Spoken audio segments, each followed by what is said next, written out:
நீங்க என்னதான் Naukri LinkedIn apply பண்ணாலும் உங்களுக்கு ப்ராப்பரான ரெஸ்பாண்ட் வர்றது இல்லையா? அதை விட முக்கியமா your profile has not short லிஸ்ட்ன்ற ரிப்ளை கண்டினியூஸா வருதா?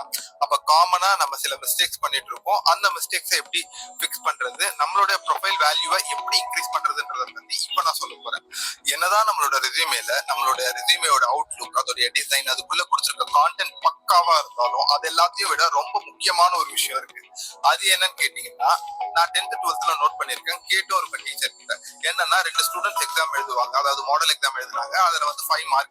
அந்த 5 மார்க் கொஸ்டின் 10 லைன்ல ஹேண்ட் ரைட்டிங் பக்காவா ஒரு பையன் எழுதிருக்கான். அவனுக்கு வந்து பாத்தீங்கன்னா 3 மார்க் கொடுத்துருக்காங்க.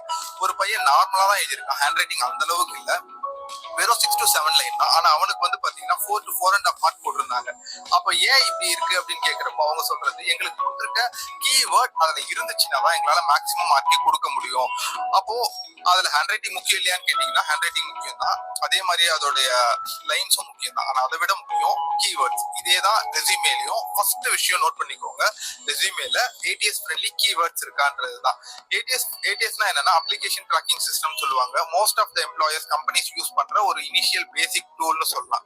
இது எதுக்காகன்னா, 100, 200, 300 ரெஸ்யூமேஸ் வரப்போ அதை இனிஷியலா மேனுவலா யாராலுமே ஷார்ட் லிஸ்ட் பண்றது ரொம்ப கஷ்டமா இருக்கும். ஸோ அதனால இந்த டூல் என்ன பண்ணோம்னா, நம்ம கெரியர் போர்ட்டல் அப்ளை பண்றப்பயோ இல்லைன்னா நம்மளோட அப்ளிகேஷன் மூலமா அதுவே ஒரு ரெஸ்யூமேவை கிரியேட் பண்ணும். அதுல ஜேடியில கொடுத்துருக்க அந்த பர்டிகுலர் கீவேர்ட்ஸ், அந்த பொசிஷனுக்கான கீவேர்ட்ஸ் மேட்ச் ஆச்சுன்னா ஆட்டோமேட்டிக்கா அதை ஷார்ட் லிஸ்ட் பண்ணி ஹெச்ஆர் டெஸ்க்கு போகும்.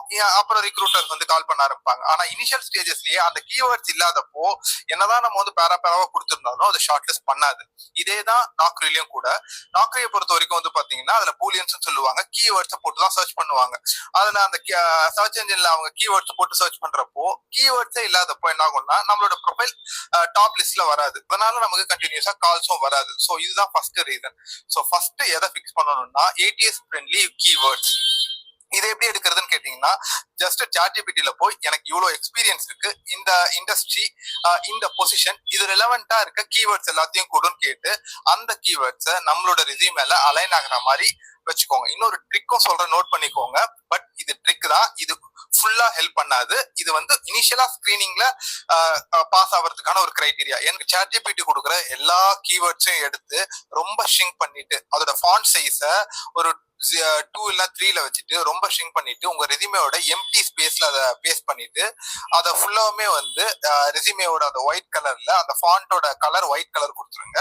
ஆட்டோமேட்டிக்கா வந்து பாத்தீங்கன்னா ATS வந்து அதை ஷார்ட் லிஸ்ட் பண்ணி நெக்ஸ்ட் லெவலுக்கு அனுப்பிச்சிடும்.